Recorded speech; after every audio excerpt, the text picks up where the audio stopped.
వినాయక చవితి పర్వదినాన వెరైటీగా చిత్రాన్నం చేద్దాము ప్రసాదంగా. ఇది చాలా బాగుంటుంది. ఇంటికి వచ్చిన వాళ్ళు కూడా దీన్ని చూస్తే సూపర్ అనే విధంగా ఉంటుంది. దీనికోసం మనము ఏమేమి తీసుకోవాలని మనం చూద్దాము.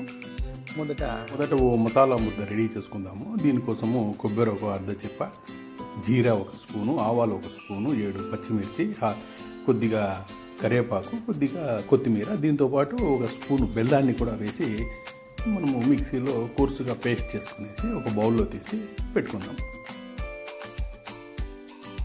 ఇప్పుడు ఒక బాణలు తీసుకుంటాము. దాంట్లో ఒక 3 స్పూన్ల వరకు వేరుశనగ నూనె వేసి అది వేడెక్కిన తర్వాత పోపు సామాన్లుగా వేసి దాంట్లో 2 ఎండుమిర్చి కూడా వేద్దాము. ఆ తర్వాత వేరుశనగ గింజలను కూడా వేసి పచ్చివాసన పోయిన వరకు వేయించిన తర్వాత రెడీగా ఉండే ఈ మసాలా ముద్దలు కూడా వేసి బాగా పచ్చివాసన పోయేంత వరకు ఒక 5 to 6 minutes ఫ్రై చేద్దాం. ఇది బాగా గట్టిగా కానీ దీన్ని తీసి పక్కలో పెట్టుకుంటాం.